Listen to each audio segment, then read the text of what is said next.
Singapore airport से यात्रियों से भरी एक प्लेन सुरक्षित टेक ऑफ करता है। वे अमेरिका जा रहे थे, सब कुछ नॉर्मल चल रहा था, लेकिन तभी अचानक ही प्लेन एक भयानक तूफान में फंस जाता है और तेज बिजली गिरने की वजह से प्लेन की कई इंपॉर्टेंट टेक्नोलॉजी सिस्टम्स खराब हो जाती हैं। सिचुएशन इतनी खतरनाक हो जाती है कि पायलट को इमरजेंसी लैंडिंग करनी पड़ती है। प्लेन को एक सुनसान और बिल्कुल दूर दराज आइलैंड पर उतारा जाता है। शुरू में पैसेंजर्स और क्रू मेंबर्स को लगता है कि वो बस तूफान से बच गए हैं, लेकिन असली खतरा तो अभी शुरू होने वाला था। उन सबको बिल्कुल भी अंदाजा नहीं था कि उस आइलैंड पर बहुत ही खतरनाक और निर्दयी लोग रहते हैं। ऐसे लोग जो किसी सरकार का कानून नहीं मानते, यहाँ तक कि किसी भी देश की आर्मी भी उस जगह पर जाने से डरती है। अब सवाल ये है कि क्या ये सभी लोग इस खतरनाक आइलैंड से जिंदा बचकर बाहर निकल पाएंगे? तो कहानी की शुरुआत एयरपोर्ट से होती है, जहाँ हम ब्रैड नाम के पायलट को देखते हैं जो तेजी से विमान की तरफ बढ़ रहा होता है और वीडियो कॉल पर अपनी बेटी से बात कर रहा होता है। डेनियला थोड़ी नाराज है क्योंकि उसके पापा हमेशा काम में बिजी रहते हैं, लेकिन ब्रैड उसे भरोसा दिलाता है कि अमेरिका पहुंचते ही वे जरूर मिलेंगे। इस बातचीत में पिता और बेटी का प्यार और उनकी चिंता साफ झलकती है। उसके बाद ब्रैड जहाज के केबिन में आकर को पायलट से मिलता है जिसका नाम डेल होता है। डेल थोड़ा सा नर्वस था क्योंकि आज वह पहली बार फ्लाइट उड़ाने वाला था। कुछ ही देर बाद वहां एयरलाइन कंपनी के वेदर डिपार्टमेंट का हेड कैप्टन को बताता है कि आज उन्हें बहुत खराब मौसम से गुजरना पड़ेगा, खासकर साउथ चाइना सी के ऊपर से मौसम बिगड़ने की पूरी पॉसिबिलिटी है। ये सुनकर कैप्टन कहते हैं कि प्लेन को किसी दूसरे रूट से ले जाना चाहिए ताकि रिस्क कम हो, लेकिन कंपनी की तरफ से साफ मना कर दिया जाता है और कारण बताया जाता है कि अगर रूट बदला गया तो लगभग 18,000 लीटर एक्स्ट्रा फ्यूल लगेगा। साथ ही उन्हें ये भी बताया जाता है कि आज की फ्लाइट में यात्रियों की संख्या बहुत ही कम है, इसलिए कंपनी चाहती है कि कम से कम खर्च में प्लेन को अमेरिका तक पहुंचा दिया जाए ताकि कंपनी का प्रॉफिट बना रहे। तभी एक एयर होस्टेस आकर ब्रैड को बाहर बुलाती है, जहां एक पुलिस अफसर ब्रैड को बताता है कि इमरजेंसी की वजह से तुम्हें एक कातिल को अपने साथ ले जाना होगा जिसका नाम टोनी है। टोनी एक बहुत ही ताकतवर और खतरनाक इंसान है जो उस पर मर्डर का केस है और अब इसे प्लेन के जरिए दूसरी देश ले जाकर उसे उम्र भर कैद के लिए जेल में डाला जाएगा। वो पुलिस अफसर ब्रैड से कहता है कि यह जिम्मेदारी हम तुम्हें इसलिए दे रहे हैं क्योंकि तुम एक काबिल और समझदार पायलट हो। उसके साथ एक पुलिस अधिकारी हमेशा मौजूद रहेगा। पुलिस अधिकारी कैप्टन से कहता है कि उन्हें सबसे पीछे की सीट दी जाए ताकि वह आम यात्रियों से अलग रहें। कैप्टन उनकी बात मानकर उन्हें बिल्कुल पीछे की सीट दे देता है। इसके बाद सभी यात्रियों को अपनी अपनी सीट पर बैठने को कहा जाता है और प्लेन के कैप्टन सभी क्रू मेंबर्स से कहते हैं कि वे सभी लोग उस अपराधी से दूरी बनाकर रखें क्योंकि वह अपने यात्रियों की सुरक्षा को लेकर किसी भी तरह का खतरा नहीं लेना चाहते थे। सब कुछ चेक करने के बाद फ्लाइट टेक ऑफ के लिए रेडी हो जाती है। धीरे धीरे प्लेन सिंगापुर से उड़ान भरता है। शुरुआत में सब कुछ ठीक चल रहा था। वाइस कैप्टन डेल अपनी फैमिली के बारे में बातें करने लगता है। ब्रैड डेल को मोबाइल में अपनी बेटी की फोटो दिखाता है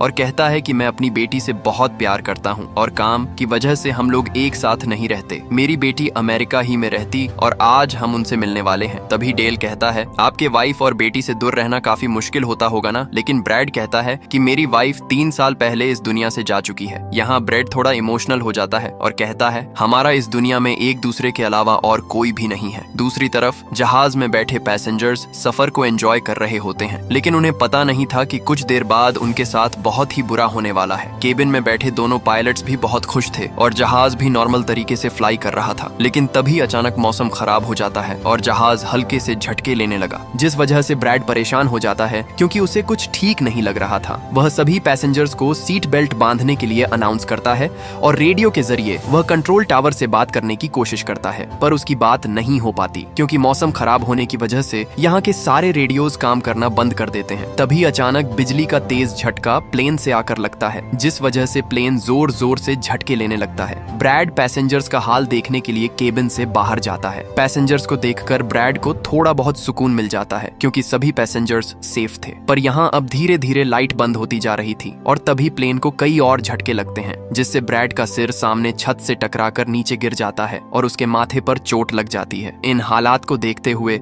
सभी यात्रियों की हालत खराब होने लगी थी। ब्रैड जल्दी से वापस केबिन में आकर अपने साथी के साथ मिलकर प्लेन को संभालने में लग जाता है। यह उनके लिए काफी मुश्किल टाइम था। मौसम खराब होने की वजह से उन्हें आगे कुछ भी नहीं दिखाई दे रहा था। ब्रैड कहता है कि हमें प्लेन को नीचे लाना होगा क्योंकि अगर प्लेन को एक और झटका लगा तो प्लेन तबाह हो सकता है। ये लोग फौरन जहाज का अल्टीट्यूड कम करने लगते हैं और जहाज तेजी से नीचे की तरफ जाने लगता है। प्लेन के अंदर मौजूद पैसेंजर्स काफी ज्यादा डरे हुए थे। तभी क्रिमिनल टोनी के साथ जो पुलिस अफसर आया होता है उसके हाथ से मोबाइल छूट जाता है। वो अपने मोबाइल फोन को उठाने के लिए अपना सीट बेल्ट खोल लेता है, जिसकी मदद करने के लिए एक एयर होस्टेस भी अपना सीट बेल्ट खोलकर आगे आती है। अब क्योंकि प्लेन तेजी से नीचे की तरफ जा रहा था, जिस वजह से उनका सीट बेल्ट खुलते ही यह दोनों तेजी से ऊपर छत से टकरा जाते हैं। ये दोनों इतनी तेजी से छत से टकराते हैं कि उनकी तुरंत मौत हो जाती है। इतने में प्लेन काफी कम अल्टीट्यूड पर आ जाता है और किसी तरह करके यह दोनों पायलट प्लेन को कंट्रोल कर लेते हैं। लेकिन तेज बिजली गिरने की वजह से प्लेन की कई इंपॉर्टेंट टेक्नोलॉजी सिस्टम्स खराब हो जाती हैं। इसलिए ब्रैड जहाज को एयरपोर्ट तक नहीं पहुंचा सकता था, जिस वजह से ब्रैड जहाज को नीचे लाकर समंदर में क्रैश लैंड करने का सोचता है। लेकिन सभी को बचने की संभावना बहुत कम थी क्योंकि समुद्र की लहरें बहुत तेज थीं। तभी कैप्टन को थोड़ी दूर एक आइलैंड दिखाई देता है। उन्हें नहीं पता वो जगह कौन सी है, लेकिन अगर जिंदा बचना है तो वहीं लैंडिंग करनी होगी। किसी तरह वो प्लेन को उस आइलैंड की तरफ मोड़ते हैं। क्रैश लैंडिंग होने से पहले ही वो आइलैंड की एक सड़क पर बहुत सावधानी से प्लेन को सेफली लैंड करा देते हैं। लेकिन इंजन बहुत ज्यादा गर्म हो चुका था, जो कभी भी प्लेन में ब्लास्ट हो सकता था। इसलिए ब्रैड सभी यात्रियों को जल्दी जल्दी प्लेन से नीचे उतार दिया जाता है। इस हादसे में 2 लोगों की मौत हो जाती है। एक वह पुलिस अधिकारी था और दूसरा प्लेन का एक क्रू मेंबर। दूसरी तरफ न्यूयॉर्क में एयरलाइन कंपनी के हेडक्वार्टर में कंपनी के मालिक टैरी को जैसे ही खबर मिलती है, वह तुरंत एक मीटिंग बुलाते हैं। उन्हें पता चलता है कि प्लेन सिंगापुर से उड़ान भरने के बाद फिलीपींस के किसी इलाके में गायब हो गया है, लेकिन सही लोकेशन किसी को भी नहीं पता थी। इसलिए टैरी डेविड नाम के एक स्पेशल रेस्क्यू ऑफिसर को बुलाते हैं और प्लेन को ढूंढने और यात्रियों को बचाने की जिम्मेदारी उसे दी जाती है। इतने खतरनाक और खराब मौसम में प्लेन को भेजे जाने पर वह भी हैरान होता है और कहता है कि तूफान इतना खतरनाक है, फिर भी किस गधे ने परमिशन दिया उसको। तभी वीडियो कॉल के जरिए प्रोटोकॉल से बात होता है तो वह कहता कि ये एयरलाइन प्रोटोकॉल है, पैसेंजर्स कम था तो इसलिए सबसे अच्छा रास्ता वही था, मुझे लगा कि वे लोग निकल जाएगा। तब डेविड कहता, आपको लगा आप कोई वेदर मास्टर हो क्या? वैसे अपने कितने फ्यूल बचा लिया? तो वह कहता है कि 12,000 लीटर। तभी डेविड कहता है, अगर उन्हें कुछ हुआ तो 10 गुना देना पड़ेगा। उसके बाद वह बिना समय गवाए रेस्क्यू ऑपरेशन शुरू कर देता है, क्योंकि हर एक मिनट उसके लिए बहुत कीमती था। प्लेन फिलीपींस के पश्चिम के उस इलाके में गायब हुआ था जहां आतंकवादियों का राज चलता है। अगर वहां के लोग यात्रियों को बंधक बना लेते तो उनका जिंदा बचकर लौटना बहुत मुश्किल होगा। इसलिए रेस्क्यू ऑफिसर डेविड ने 4 लोगों की एक स्पेशल टीम तैयार करता है। वे अपने साथ आधुनिक हथियार और काफी ज्यादा पैसे लेकर निकलते हैं। दूसरी तरफ उस आइलैंड पर सभी यात्रियों के बीच अभी भी डर का माहौल था, क्योंकि वहां कोई मोबाइल सिग्नल नहीं था। प्लेन के कम्युनिकेशन डिवाइस और रेडियो भी पूरी तरह खराब हो चुके थे। उनका संपर्क पूरी तरह टूट चुका था। अब यहाँ से वे सुरक्षित बचकर लौट पाएंगे या नहीं, इसे लेकर सभी यात्रियों के मन में कई सवाल उठ रहे थे। ब्रैड सभी पैसेंजर्स को इकट्ठा करके समझाता है कि इमरजेंसी की वजह से हमें यहाँ उतरना पड़ा। प्लेन में अभी भी थोड़ी बहुत बिजली मौजूद है, जिसे हम बाकी चीजों को ठीक कर लेंगे। तब तक आप लोग यहाँ आराम और शांति से रहें और आप लोग घबराइएगा नहीं, बहुत जल्द हम यहाँ से निकल जाएंगे। जिसके बाद ब्रैड प्लेन के पास आकर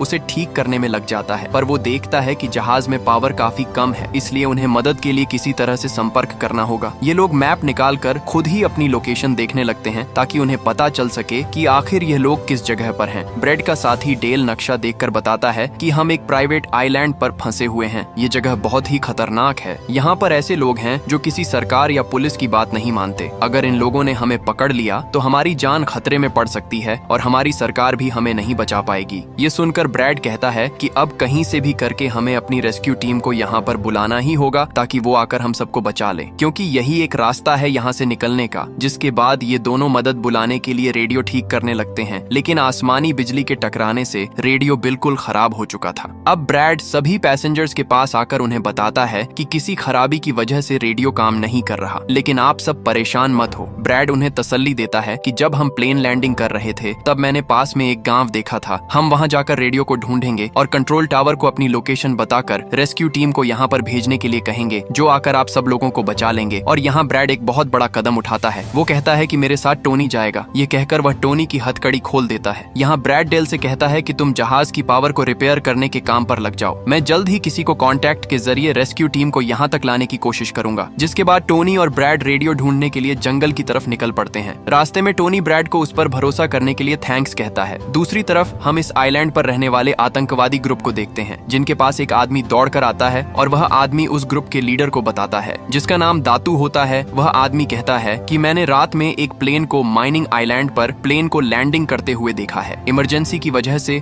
और उसके अंदर बहुत सारे लोग होंगे जो अलग अलग देश से हैं। ये सुनकर दातू उस आदमी को कुछ पैसे देता है और ग्रुप का लीडर अपनी टीम से तैयार होने को कहता है, क्योंकि शायद ये लोग उन्हें लूटने की इरादे से जाने वाले थे। दूसरी तरफ जंगल में ब्रैड और टोनी आगे बढ़ रहे होते हैं। टोनी ब्रैड से पूछता है कि तुमने मुझे आजाद क्यों किया और अब मुझे कहाँ लेकर जा रहे हो। तब ब्रैड उसे कहता है क्योंकि मैं तुम्हारी वजह से सबको खतरे में नहीं डाल सकता और यहाँ एक खतरनाक प्राइवेट आर्मी है जो मेरे साथ मिलकर तुम्हें सामना करना है। तब टोनी ब्रैड से कहता है कि मैं एक मिलिट्री बैकग्राउंड से हूँ और मैं यूएस मिलिट्री में कई साल ड्यूटी कर चुका हूँ। कुछ ही देर में पीछे से टोनी की आवाज आनी बंद हो जाती है। जब ब्रैड पीछे मुड़कर देखता है तो टोनी वहाँ नहीं था, लेकिन कैप्टन जानता था कि इस घने जंगल में अकेले जिंदा रहना कितना मुश्किल है, इसीलिए वह इस बात को ज्यादा ध्यान नहीं देता और आगे बढ़ता रहता है। जंगल के अंदर काफी दूर आने के बाद कैप्टन को एक पुराना घर दिखाई देता है। दीवारों पर गोलियों के निशान थे और जमीन पर भी बहुत सारी गोलियां पड़ी हुई थीं। कैप्टन सावधानी से अंदर जाता है, लेकिन पूरा घर खाली और सुनसान था। तभी उसकी नजर दीवार पर लगी एक टेलीफोन पर जाती है। फोन खराब था, लेकिन किसी तरह वह उसे ठीक कर लेता है। कैप्टन तुरंत कंपनी के हेल्पलाइन नंबर पर कॉल करता है और उन्हें अपनी मौजूदा स्थिति और सही लोकेशन के बारे में बताता है। लेकिन फोन पर मौजूद व्यक्ति इसे एक मजाक समझ लेता है, क्योंकि सुबह से ही कई लोग ऐसे ही कॉल करके मजाक कर रहे थे, इसलिए वह कॉल काट देता है। अब ब्रैड के पास कोई और रास्ता नहीं बचता। वह अपनी बेटी को फोन करता है और उसे पूरी बात अच्छे से समझाकर वह अपनी बेटी से कहता है कि इस खबर को तुरंत एयरलाइन कंपनी तक पहुंचा दे। बात करते करते अचानक पीछे से एक आदमी उस पर हमला कर देता है। दोनों के बीच हाथापाई शुरू हो जाती है। काफी देर तक लड़ाई चलती है, लेकिन किसी तरह ब्रैड उसे मार देता है। तभी 2 गोलियों की आवाज आती है और एक आदमी उसकी तरफ बढ़ता हुआ दिखाई देता है। ब्रैड तुरंत टेबल के पीछे छुप जाता है, लेकिन वह कोई और नहीं बल्कि टोनी था। उसने बाहर 2 आतंकवादियों को मार गिराया था और कैप्टन को बचाने के लिए अंदर आया था, क्योंकि वह भागकर जाता भी तो कहां। इस द्वीप के चारों तरफ सिर्फ पानी ही पानी है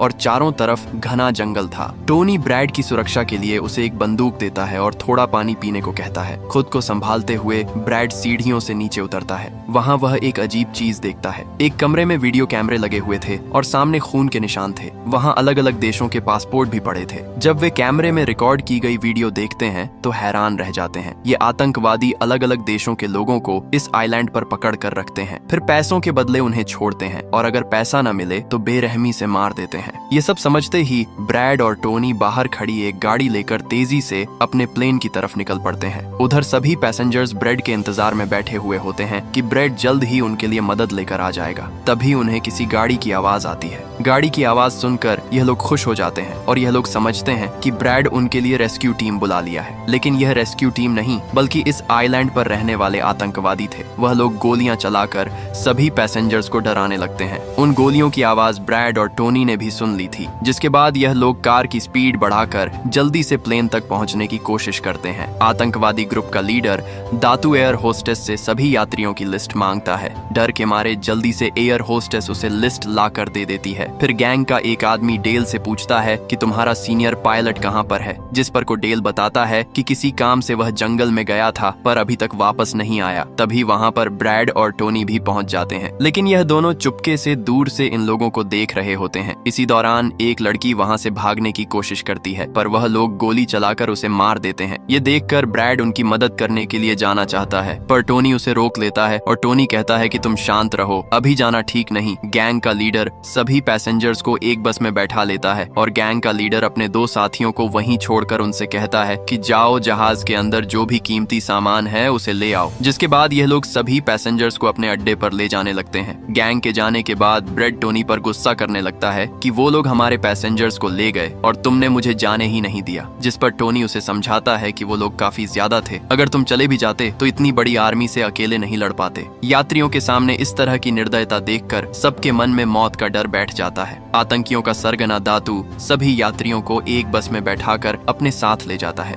वहाँ 2 आतंकवादियों को छोड़ दिया जाता है ताकि वे यात्रियों का सामान इकट्ठा कर सकें। यही मौका देखकर ब्रैड और टोनी एक आतंकवादी को मार गिराते हैं और दूसरे आतंकवादी को बंदूक की नोक पर रखकर वे पूछताछ करते हैं कि यात्रियों को कहां ले जाया गया है। पहले तो वह कुछ बताने से मना करता है, लेकिन सख्ती से पूछने के बाद आखिरकार वह जगह की लोकेशन बता देता है। कैप्टन समय बर्बाद किए बिना प्लेन के कॉकपिट में जाकर अपनी यूनिफॉर्म पर उस जगह का पता लिख लेता है। इसके बाद वह उस बचे हुए आतंकवादी को भी मार देता है और उसकी जीप लेकर बताई गई लोकेशन की तरफ निकल पड़ता है। उधर न्यूयॉर्क कंट्रोल सेंटर में कंपनी के अधिकारियों को प्लेन की सही लोकेशन मिल जाती है। डेविड तुरंत वह लोकेशन अपनी 4 लोगों की स्पेशल फोर्स टीम को भेज देता है। इधर आइलैंड पर आतंकवादी सभी यात्रियों को एक सुनसान बस्ती में लाइन से खड़ा कर देते हैं। फिर वे उनका नाम और देश पूछकर एक वीडियो रिकॉर्ड करते हैं ताकि बाद में उनकी सरकारों से मोटी रकम की मांग कर सकें। उधर चारों स्पेशल फोर्स कमांडो प्लेन की लोकेशन पर पहुंच जाते हैं। न्यूयॉर्क में बैठे अधिकारी यह सब सीधे देख रहे थे।